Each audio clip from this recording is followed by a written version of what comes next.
네, 반갑습니다. 동신대학교 안경광학과 전인철 교수입니다.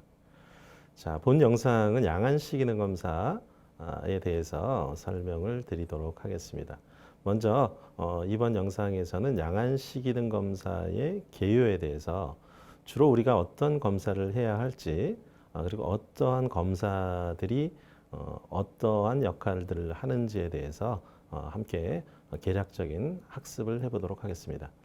자, 본 영상의 학습 목표는 우리가 양안시학에 대한 기초 이론을 이미 학습을 하였고, 그 중에서 이제 호럽초원이라든가 판음융합권, 그 다음에 폭주의 종류, 안정환이든 뭐 이런 것들에 대해서는 이미 학습을 한 것으로 알고 있습니다. 그래서 보통 호럽소 같은 경우는 우리가 동일하다고 생각되는 그 위치를 갖다가 이은 선들을 우리가 호럽초원이라고 이렇게 얘기하죠. 그리고 이제 판음융합권은 우리가 융합을 할 수 있는 그런 영역이 있습니다. 그래서 오른쪽에 맺힌 상과 왼쪽에 맺힌 상이 판음융합권 내에 있게 되면 우리가 복시를 느끼지 않고 하나로 융합을 할 수 있는 그런 영역을 판음의 감각융합권이라고 이렇게 얘기를 하게 됩니다. 그리고 이제 폭주는 뭐 보통 우리가 네 가지 폭주의 종류로 구분을 하게 되는데요. 보통 우리가 사람이 살아있을 때 발생을 하는 그런 폭주가 있죠. 그걸 긴장성 폭주라고 얘기를 하고요. 그 다음에 우리가 조절을 할 때 발생되는 폭주는 우리가 조절성 폭주라고 얘기하죠. 반대로 우리가 조절 이완을 하게 되면은 우리가 눈이 벌어지게 됩니다. 이것도 또한 조절성 폭주의 하나로 이렇게 우리가 분류를 해서 볼 수 있을 것 같습니다. 그다음에 이제 안정환이는 보통 우리가 사람이 살아있을 때, 그다음에 사람이 사후 상태 이런 거에 따라서 안위가 다 약간 달라지게 되는데요. 보통 해부학적 안정환이다 그러게 되면 사람이 살아있지 않은 상태를 우리가 해부학적 안정환이라고 해서 외측 상방으로 많이 올라가 있는 상태가 되겠고요. 그 다음에 사람이 살아있게 되면은 우리가 생리학적 안정안위로 들어가게 되고요. 그 다음에 일반적인 일상적인 생활을 할 때는 그렇지 않지만 한쪽 눈을 가리게 된다거나 이랬을 때를 우리가 융합을 할 수 없게끔 만들었기 때문에 융합 제거 안정안이라고 이렇게 분류를 하게 됩니다. 자, 이렇게 이미 선행학습에서 우리가 이렇게 양안시 기초 이론에 대해서 이미 학습을 했었고요. 이러한 그 기초 이론을 바탕으로 해서 양안시 기능 검사를 어떻게 수행을 하고 어떠한 역할들을 하는지에 대해서 알아보는 그런 한 학기의 시간이 될 것 같습니다. 자, 먼저 양안시 기능은 크게 분류를 하게 되면요. 융합 기능, 그 다음에 우리가 조절 기능, 그 다음에 감각 기능 이렇게 구분을 할 수가 있게 됩니다.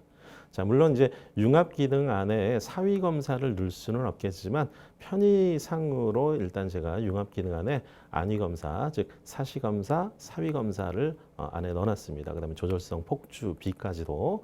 근데 이제 융합하고 관련성이 있기 때문에 융합 기능으로 분류를 할 수도 있고 바깥쪽으로 빼서 안위 상태 이렇게 우리가 구분을 할 수도 있게 됩니다. 그렇지만 편의상 융합 기능, 조절 기능, 이 감각 기능 이 세 가지 기능이 전반적으로 원활할 때 우리가 양안시 기능이 아주 우수하다라고 이렇게 판단을 할 수가 있게 됩니다. 먼저 융합 기능 같은 경우는 각 눈에 들어오는 각각의 망막상을 하나로 융합을 해가지고 하나로 인식을 하게 되는 그런 기능을 우리가 융합 기능이다라고 볼 수가 있겠습니다.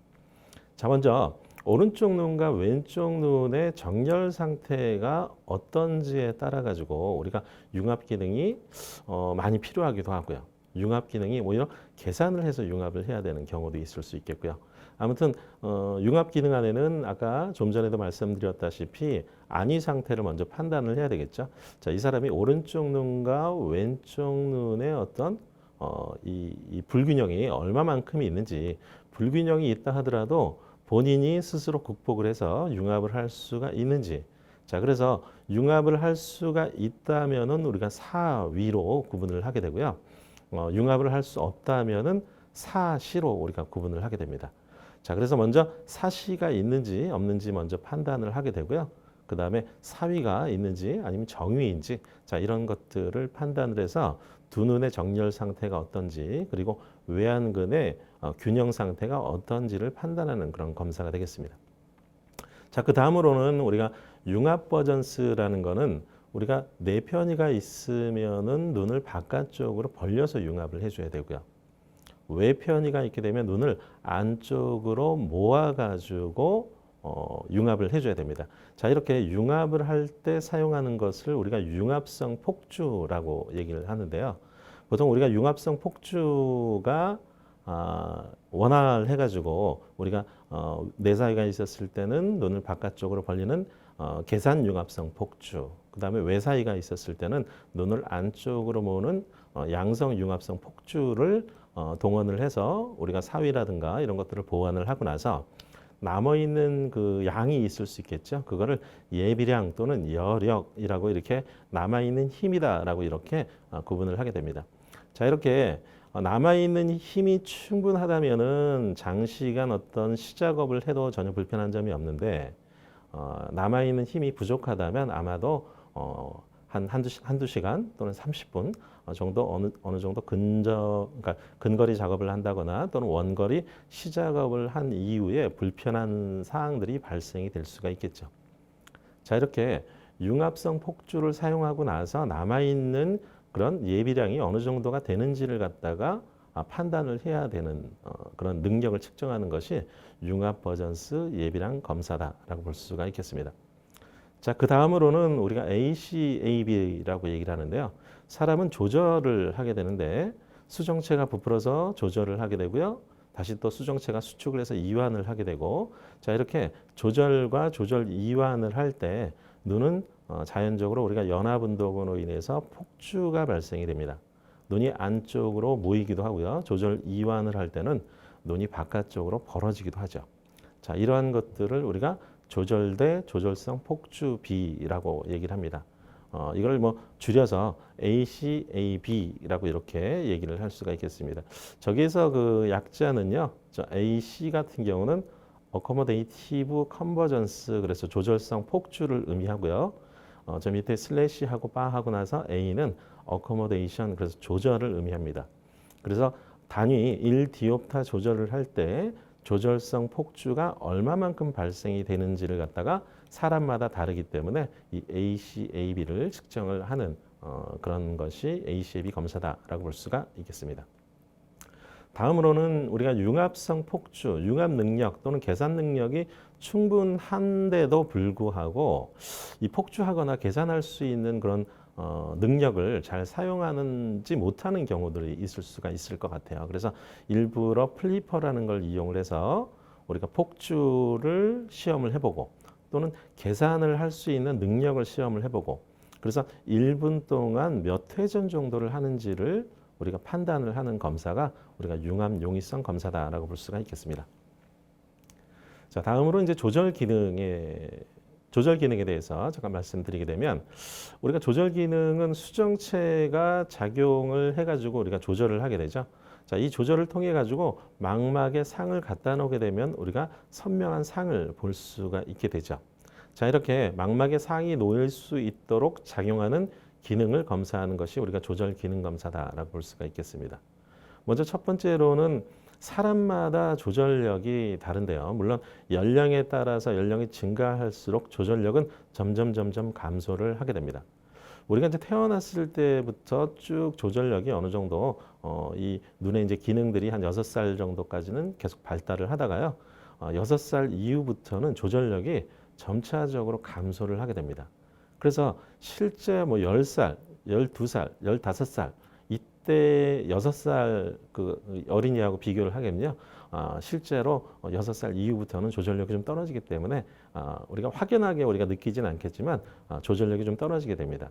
그래서 우리가 보통 한 40세, 45세 정도가 되면 조절력이 많이 떨어졌기 때문에 우리가 근거리 물체를 볼 때 좀 멀리해서 본다거나 이렇게 노안이라는 증상을 느낄 수가 있게 되죠.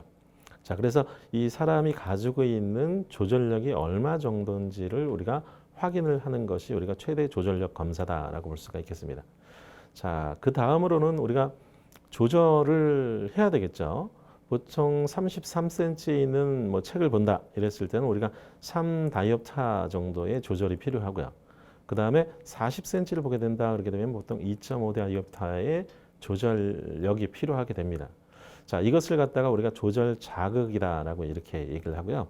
근데 실제 조절 자극이 3다이옵타인데 실제 조절 반응이 3다이옵타가 일어나지 않고 한 2다이옵타가 일어나게 되면 1디옵타가 조절이 지체가 됐죠. 그거를 우리가 보통 조절 지체 또는 조절 렉이라고 얘기합니다. 자, 우리가 보통 컴퓨터 게임을 한다거나 이랬을 때 컴퓨터 사양이 안 좋으면 렉이 걸리게 되죠.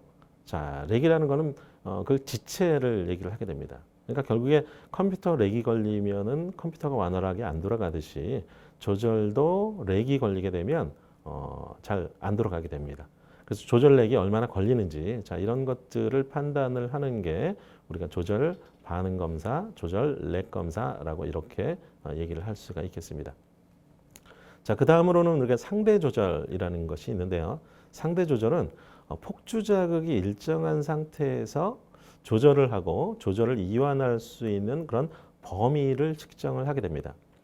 자, 단순하게 우리가 상대 조절 검사는 조절 이완과 조절을 측정하는 것보다는요. 상대 조절 검사를 통해 가지고 이 사람이 간접적으로 상대 폭주, 그러니까 즉 계산할 수 있는 능력, 폭주할 수 있는 능력이 어떤지를 간접적으로 측정할 수 있는 검사가 상대 조절 검사의 역할을 수행을 하기도 합니다. 그래서 실제 조절 이완과 조절을 측정하는 검사이긴 하지만 실제 임상에서 사용하는 것은 이 사람이 어떤 상대 폭주, 음성 상대 폭주 또는 양성 상대 폭주가 원활한지 자, 이런 것들을 간접적으로 측정하는 검사가 상대 조절 검사다라고 볼 수가 있겠습니다. 자, 그 다음으로는 이제 조절 용이성 검사는요. 아까 우리가 폭주 용이성 검사를 융합 기능에서 얘기했었죠. 이 조절 용이성 검사는 조절력이 충분한데도 불구하고 조절을 잘 못한다든가 조절 이완을 잘 못하는 경우가 있을 수가 있습니다. 그래서 보통 젊은 사람들, 그러니까 보통 20대인 경우에는요, 보통 플러스 2 다이옵타 또는 마이너스 2 다이옵타의 어떤 플리퍼를 이용을 해서요, 우리가 조절을 시키고 또는 조절 이완을 시켜서 1분 동안 조절과 조절 이완을 얼마만큼 잘 하는지를 측정을 하는 것이 이 조절 용이성 검사다라고 볼 수가 있겠습니다. 물론 이제 본격적으로 우리가 조절 용이성 검사 설명에서도 다시 한번 말씀을 드리겠지만 이 조절 용이성 검사는 그냥 무조건 플러스 마이너스 2 다이옵타 가지고 하는 것은 아니고요. 연령에 따라서 또는 나이에 따라서 검사 거리, 그 다음에 이 도수 이런 것들을 변경을 시켜서 우리가 검사를 해주는 것이 바람직하다라고 볼 수가 있겠습니다. 자, 다음은 그 양안시 기능의 마지막에 이제 감각 기능에 대해서 설명을 드리도록 하겠습니다. 자, 감각 기능은 우리가 융합 기능하고 우리가 조절 기능을 통해 가지고 양안시를 함에 있어서 우리가 부수적으로 작용을 통해서 완벽한 양안시를 도와주는 그런 부수적인 기능이다라고 볼 수가 있겠습니다. 물론 이제 감각 기능에 문제가 있게 되면요, 양안시에 문제가 있게 되죠. 억제 검사는 양안시 상태에서 오른쪽 눈과 왼쪽 눈이 모두 인식을 해서 상을 보는지를 확인을 하는 검사가 되겠습니다. 우리가 입체적으로 보려고 그러면은 오른쪽 눈과 왼쪽 눈이 두 눈이 약간 양안의 시차를 통해서 입체적으로 봐줘야 되는데 만약에 한쪽 눈이 억제가 발생되거나 이렇게 되면 우리가 단안시를 하게 되죠. 그러면 결국에는 양안시를 하는 것이 아니라 우리가 한쪽 눈으로 보는 단안시를 하게 됩니다. 자, 그래서 우리가 억제가 있는지 없는지 자, 이런 것들을 확인하는 이런 억제 검사를 우리가 실시를 하게 되죠. 자, 그리고 사실 양안시 기능의 최종적인 목적은 입체시거든요. 자, 입체시를 이 사람이 어느 정도의 입체시를 가지고 있는지를 판단을 하는 것이 우리가 입체시 검사가 되겠습니다. 입체시 검사에서는 이제 종류가 굉장히 많은데요. 일단 간단하게 우리가 책자처럼 해서 볼 수 있는 근거리, 티트머스 플라이 테스트라든가 이런 근거리 입체시 검사가 있는 반면에 또는 그냥 시표라든가 또는 삼간계라든가 이런 걸 통해서 측정을 할 수 있는 원거리 입체시 기능도 있을 수 있겠죠. 자, 이러한 검사들을 하는 것을 우리가 입체시 검사다라고 볼 수가 있겠습니다. 자, 이렇게 우리가 양안시를 쾌적하게 하기 위해서는 우리가 사시가 있다거나 이렇게 되면 우리가 정확한 양안시를 할 수가 없게 되죠. 그래서 사시 같은 경우는 양안시가 불가능한 눈이 되겠습니다. 자, 한쪽 눈으로는 주시를 하고 있고요. 한쪽 눈으로는 주시를 하지 않고 있기 때문에 자, 단안시를 주로 하게 되거나 또는 복시가 발생이 되죠. 그래서 두 눈의 시축 불균형에 의해서 양안시가 불가능한 눈을 갖다가 우리가 사시다라고 이렇게 얘기를 하게 됩니다. 사시에는 우리가 수평사시가 있고요. 수직사시가 있고 그다음에 사위 같은 경우는 위에 사시처럼 시축의 불균형이 있긴 있지만 내가 가지고 있는 보완력을 동원을 해서 양안시가 가능한 눈을 우리가 사위다라고 얘기를 합니다. 자, 그래서 이제 다른 얘기로 잠복성 사시라고도 이렇게 불려지기도 합니다. 사위에는 이제 수평사위는 내사위하고 외사위가 있겠고요. 그다음에 수직사위에서는 우한상사위, 자한상사위 이렇게 우리가 구분을 할 수가 있겠습니다. 우한상사위는 자한하사위라고도 얘기를 하고요. 그다음에 좌한상사위는 우한하사위 같은 용어로 사용이 됩니다. 자, 다음 영상은요. 잠깐 한번 시청하고 가도록 하겠습니다. 다른 눈은 그렇지 못한 경우를 뜻하는 사시는 두 눈이 똑바로 정렬되어 있지 않은 상태를 말합니다. 우리 눈은 생후 6개월경이 되면 눈의 움직임을 조절하는 근육이 완성되고 사물을 제대로 볼 수 있게 되는데요. 6개월 이후에도 아이의 시선이 일치되지 않는다면 소아사시를 의심해 봐야 합니다. 눈동자가 안쪽으로 몰리는 내사시, 바깥쪽으로 나가는 외사시, 평소에는 괜찮다가 때때로 사시가 되는 간헐성 사시, 원시로 인해 발생하는 조절성 사시 등 사시는 원인과 증상에 따라 다양한 종류로 나뉘기 때문에 일반인이 사시를 진단하기는 쉽지 않습니다. 사시가 있는 어린이에서 흔하게 보이는 증상 중에 하나는 눈부심 증상입니다. 한쪽 눈을 심하게 찡그리거나 눈을 부시하는 증상을 보입니다. 그렇지만 이 증상만으로 사시를 진단할 수는 없고 사시를 의심할 수는 여러 증상 중에 하나이므로 병원을 방문해서 정확한 검사를 받아보시는 것이 좋겠습니다. 안과에서는 불빛을 두 눈에 동시에 비춰서 각막에 맺히는 반사점의 위치로 사시인지 아닌지를 판단하고 눈의 주시 행동, 또 교대 가림 검사 등을 종합해서 사시 여부를 판단하게 됩니다. 사시를 방치하면 점차 시력이 저하되고 안구 위치의 이상으로 인해 미용상의 문제가 발생하게 되는데요. 시간이 지날수록 치료에 어려움이 있기 때문에 되도록 빠른 치료가 필요합니다. 사시의 정도가 심하지 않을 경우에는 안경 치료와 가림막 치료 등으로 사시를 치료할 수 있습니다. 그러나 이러한 비수술적 치료로 호전이 되지 않는 경우와 사시가 너무 심해 시력 발달에 영향을 주는 경우에는 수술적 치료를 해야 합니다. 사시 교정 수술은 근육의 힘을 조절해서 사시를 치료해주는 수술입니다. 사시의 종류와 정도에 따라서 수술 시기는 달라질 수 있습니다. 매우 심한 내사시의 경우에는 생후 1살 이내에 수술을 하는 것이 좋습니다. 그에 비해서 외사시의 경우에는 사시가 나타나는 빈도, 또 사시의 각도, 시력 등 여러 가지 검사 조건을 판단해서 수술 시기를 결정합니다. 그래서 중증이 아니면 4, 5세 이후에 수술하는 것이 적절합니다. 사시의 정도가 심하지 않은 경증 사시는 80%에서 90%가 한 번의 수술로 완치될 수 있습니다. 그러나 사시의 정도가 심한 경우에는 1차 수술 후의 경과에 따라 몇 년 후 재수술이 필요한 경우도 있습니다.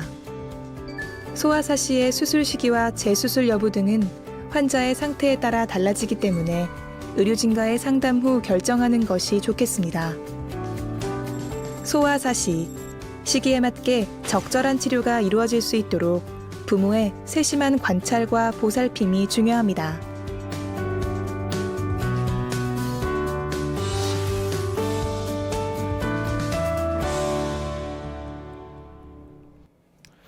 자, 영상을 한번 봤는데요.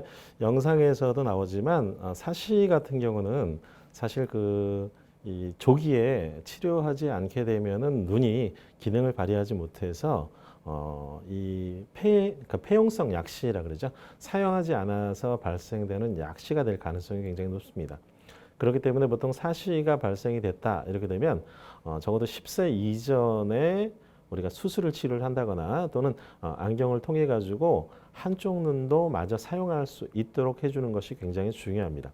그래서 보통 수술을 하는 경우도 있고요. 안경을 사용하는 경우도 있고 이렇게 되는데 사시의 종류에 따라 가지고 수술을 할지 또는 안경으로 교정을 할지 이런 것들을 좀 구분을 하게 됩니다. 그래서 사시의 분류 같은 경우는 우리가 단측성인지 또는 교대성인지 그러니까 한쪽만 계속 사시인 경우도 있을 수 있겠고요. 오른쪽이 사시안이었다가 이게 주시안이 변종되면서 왼쪽 눈이 사시안이 되는 이런 사시안을 우리가 교대성 사시다라고 이렇게 얘기를 하게 됩니다. 그다음에 이제 일치성인지, 그러니까 일치성 사시다 이렇게 되면 주시 방향에 따라서 사시각이 변하는 경우가 있어요. 자, 이러한 경우를 일정하면은 우리가 일치성 사시라고 얘기하고요. 주시 방향에 따라서 사시각이 변화를 하게 되면 비일치성 사시라고 이렇게 얘기를 하게 됩니다. 그다음에 항상 사시인 경우가 있을 수 있겠고요. 평상시에는 괜찮다가 이게 작업을 한 1시간, 2시간 또는 오후가 되면 사시가 되는 이렇게 간헐적으로 발생되는 그런 간헐성 사시가 있을 수가 있겠습니다. 그래서 항상 사시인지 간헐성 사시인지 이런 것들도 우리가 구분을 하게 되죠. 자, 이 사시 측정법 같은 경우는 보통 사시 검사는 가림 검사, 그다음에 프리즘 가림 검사, 그다음에 허시버그 테스트, 그다음에 크림스키 테스트, 뭐 이러한 검사들이 좀 있겠고요. 그다음에 사위 검사는 마찬가지로 가림 검사 안에는 뭐 이 가림 벗김 검사, 교대 가림 검사가 다 들어가게 됩니다. 자, 이렇게 가림 검사, 그다음에 프리즘 가림 검사, 그다음에 본그라페법, 마독스로드법, 토링턴법 이러한 방법들이 사위 검사, 사시 검사에 있다라고 볼 수가 있겠습니다. 자, 그 다음으로는 이제 우리가 융합 버전스 예비량을 측정할 때는 우리가 프리즘 바를 이용해서 측정을 하는 그런 스텝 버전스가 있겠고요. 그 다음에 펄업처의 로타리 프리즘을 이용을 해서 측정하는 우리가 스무스 버전스. 그래서 보통 굳이 번역을 하자면 매끄러운 이항 운동이라고 얘기를 하고요. 스텝 버전스는 단계적 이항 운동이라고 얘기를 하는데 이거는 이제 검사하는 도구가 어떤 거에 따라 가지고 이렇게 구분을 좀 하게 됩니다. 그 다음에 조절대 조절성 폭주비 ACAB는 조절에 따른 조절성 폭주가 발생하는 정도를 측정을 하게 되죠. 자, 이거는 사위 검사를 2번 하는 거기 때문에요. 사위 검사하는 방법하고 동일합니다. 그래서 본그라페법, 그다음에 마독스로드법, 그다음에 수정된 토링턴법, 뭐 주로 이제 이러한 것들이 사용이 된다라고 볼 수가 있겠습니다. 그 다음에 융합 용이성은 플리퍼를 사용을 해서 1분당 플리퍼의 회전수로 측정을 하게 되는데요. 일반적으로 우리가 베이스 인 프리즘을 눈앞에 갖다 대면 눈이 벌어지게 됩니다. 근데 사람은 보통 모을 수 있는 힘은 크지만 벌릴 수 있는 힘은 작거든요. 그렇기 때문에 3프리즘 베이스 인과 12프리즘 베이스 아웃이 가입되어 있는 이 프리즘이 가입되어 있는 그 플리퍼를 이용을 해서 측정을 하게 됩니다. 보통 일반적으로 3 베이스 인, 12 프리즘 베이스 아웃 같은 경우는 보통 서양인 쪽에서 많이 사용을 한다라고 볼 수가 있겠고요. 약간 아시아 계열 쪽에서는 사실 외사이 쪽이 많기 때문에 베이스 인, 그러니까 계산력이 조금 더 큽니다. 그래서 4 프리즘 베이스 인, 그 다음에 10 프리즘 베이스 아웃 프리즘도 많이 이 권장을 하고 있는 상태다라고 볼 수가 있겠습니다.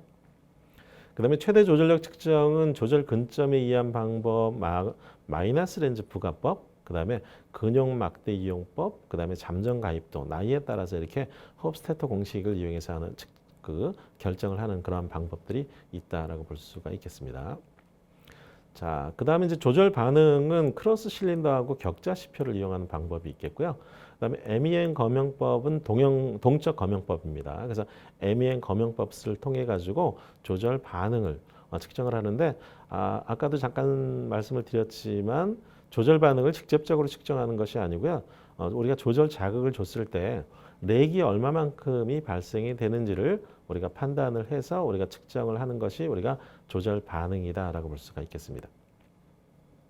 그 다음에 상대 조절은 폭주 자극을 일정하게 놔둔 상태에서 마이너스 렌즈를 이용해서 양성 상대 조절을 측정하고요. 그 다음에 플러스 렌즈를 통해서 음성 상대 조절을 측정하고 이러한 조절의 범위를 측정하는 방법이 우리가 상대 조절인데 이 상대 조절은 간접적으로 상대 폭주가 어느 정도 있는지를 측정하는 거라고 말씀을 드렸었죠. 자, 이렇게 상대 조절을 측정하는 것은 플러스 렌즈와 마이너스 렌즈를 이용해서 측정한다라고 볼 수가 있겠습니다. 그다음에 조절 용이성도 상대 조절하고 비슷하게요. 플러스 렌즈하고 마이너스 렌즈 플리퍼를 통해 가지고 1분 동안 얼마만큼 회전을 하는지를 갖다 측정하는 게 이게 조절 용이성입니다. 그래서 단위는 폭주 용이성하고 동일하게 사이클 퍼 미닛, CPM 단위로 측정을 하게 되죠. 그래서 조절 용이성은 보통 일반적으로 한 10 CPM, 11 CPM 정도가 우리가 정상 기대값이다라고 볼 수가 있겠습니다. 그 다음에 억제 유무는 워스포다 테스트, 그 다음에 사프리즘 베이스 아웃 테스트, 그 다음에 바걸리니 렌즈 검사 뭐 이런 것들을 통해서 우리가 억제 유무가 있는지 없는지 이런 것들을 판단을 할 수 있는 그런 방법들이 되겠습니다. 그 다음에 입체시 검사는 란도트 검사, 그 다음에 티트무스 플라이, 그 다음에 일치시표, TNO, 랑 검사, 그 다음에 뭐 이 프리스피 테스트 뭐 이러한 것들이 있는데요. 검사들은 거의 다 비슷비슷합니다. 그래서 이러한 검사들을 통해서 이 사람이 입체 시의 초각이 어느 정도인지 또는 입체 시를 가지고 있는지 이런 것들을 우리가 판단을 해주게 되죠. 자, 이렇게 이번 영상에서는요, 양안시 진단을 위한 검사법의 종류에 대해서 전반적으로 좀 알아봤습니다. 그래서 사위하고 사시가 무엇인지, 그 다음에 사시의 종류에는 뭐 일치성 사시, 그 다음에 비일치성 사시, 그 다음에 이게 이제 간헐 사시인지 항상 사시인지 이렇게 사시의 종류에 대해서 좀 알아봤고요. 그 다음에 융합기능 검사의 종류에 대해서 대략적으로 좀 알아봤습니다. 그리고 조절기능, 감각기능 검사의 종류에 대해서도 알아봤고요. 자, 다음 영상에서부터는 실제로 우리가 이 사실을 판단할 때 가림 검사를 주로 사용하게 되는데 가림 검사를 어떻게 하는지 그리고 약간 애니메이션을 통해 가지고 영상을 통해서 실제 눈이 어떻게 보이는지 이렇게 설명을 하는 영상으로 다시 만나도록 하겠습니다. 자, 그럼 오늘 영상은 이것으로 마치겠습니다. 수고하셨습니다.